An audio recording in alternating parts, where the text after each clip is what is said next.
தலைவர் எம்ஜிஆர் அவர்கள் ஆசையோடு இதய தெய்வம் புரட்சி தலைவி அம்மாவோட ஆசையோடு கழக நிரந்தர பொதுச் செயலாளரும் தமிழ்நாடு வருங்கால முதலமைச்சர் ஐயா எடப்பாடி அவர்கள் ஆசையோடு ராணிப்பேட்டை கிழக்கு மாவட்ட கழக செயலாளரும் அரக்கோணம் சட்டப்பேரவை உறுப்பினர் அலுமையர் சு ரவியின் ஆசையோடு இந்த காவேரி பாக்கம் பேரூராட்சியின்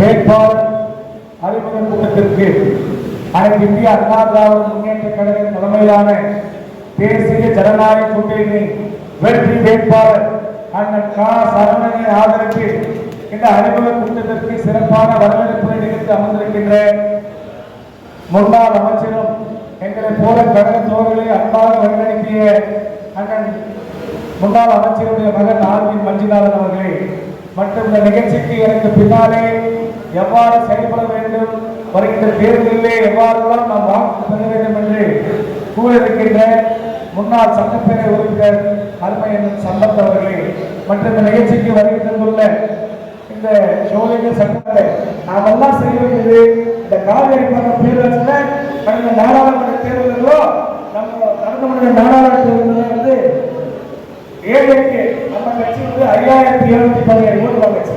அந்த பிஎம்கே வந்து 3061, திமுக அவர் செலவு பண்ணி 7900 தான் ஓட்டு வாங்கிருக்கு.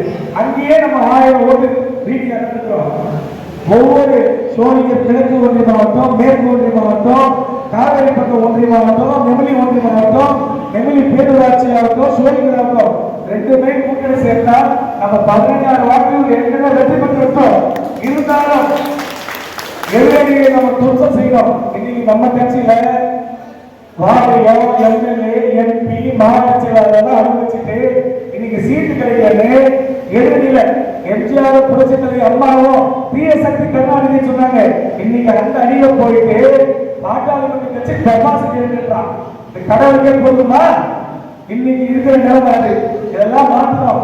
அம்மாவுடைய ஆன்மாவும் புரட்சி தலைவர் எம்ஜிஆருடைய ஆன்மாவும் உண்மையாக இருந்தால் வருகின்ற சட்டமன்ற தேர்தலில் அண்ணன் கா சரவணனுக்கு மாமல்ல செய்யும். ஏன் சொன்னா இடைத்தேர்தலில் சொன்னாங்க அண்ணன் எல்லாரும் நம்ம அண்ணாமலை சொன்னாங்க நம்ம நன்றி கடன் பண்ணிருக்கணும். இந்த தேர்தல் ஒரு முக்கியமான தேர்தல், எதிரணியை அறவே ஒழுங்கின்ற தேர்தல். இந்த தேர்தலை நம்ம எல்லாம் சிறப்பான முறையை பண்றோம். கண் துஞ்சாமல் 15 நாள் தான் இருக்குது. ஏழ்மைக்கு ஒரே பணம் அதுக்கு ஜனங்கள் மறந்துடுவாங்க.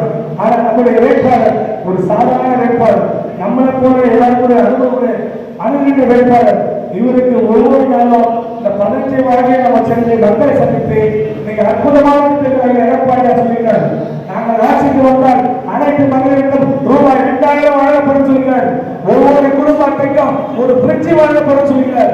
ஆட்சிக்கு வந்தவுடனே ரூபாய் 10,000 உரிமை தொகை தரும் சொல்கிறார். அனைத்து மாணவர்களுக்கும் கல்வி கட்டணம் சொல்லியிருக்காரு. இப்படி அண்ணன் எடப்பாடியார் அற்புதமான திட்டங்களை சொல்லியிருக்கிறார். இந்த திட்டத்தெல்லாம் மக்களிடம் செல்லணும். இன்னைக்கு அவங்களுக்கு நமக்கு என்ன வித்தியாசம் சொன்னோம்? இந்த 5 வருஷத்துல எதுவுமே செய்யல.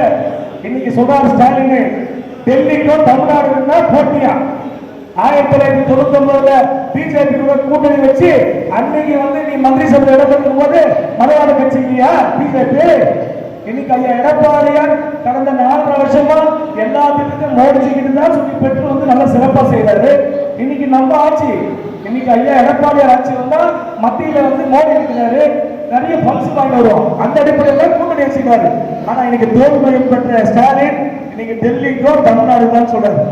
எல்லாமே அவங்க கிட்ட பணம் தான் இருக்குது. அவங்க என்ன செய்திருக்காங்க? இன்னைக்கு 4 வருஷத்துல 5 வருஷத்துல 5 லட்சம் கோடி கடன் பெற்றிருந்தா அவங்க செய்த சாதனை. அதனால மக்கள் தெளிவா இருக்கிறாங்க. நம்மளுடைய அணுகுமுறை நல்லா இருக்கணும். மக்களுடைய வீடு வீடா சென்று நம்ம எல்லாம் வாக்கு சேகரிக்கணும். நிச்சயமா அதை சேகரித்தார் புரட்சி தலைவர் எடப்பாடியார் முதலமைச்சராவது உறுதி. அது எந்த விதமான மாற்று கருத்து கிடையாது. ஆனா இங்க காசரவன் அவர்கள் வெற்றி பெற வேண்டிய சூழ்நிலை இருக்கு.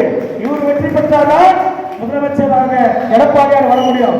ஏன்னா கூட்டணி தர்மம் ஒவ்வொருவரும் நம்ம வந்து மாற்றியே நினைக்கக்கூடாது. நம்ம ஒவ்வொருவரும் எடப்பாடியார் முதலமைச்சர் அண்ணன் கா சரவணனுக்கு மாபரிசத்திலே வாக்கு சேர்த்து பெருவாரியான வாக்கு வித்தியாசம் வெற்றி பெற செய்யுமாறு உங்களை பாதுகாப்பு கேட்டு விடைபெறுகிறேன். நன்றி, வணக்கம்.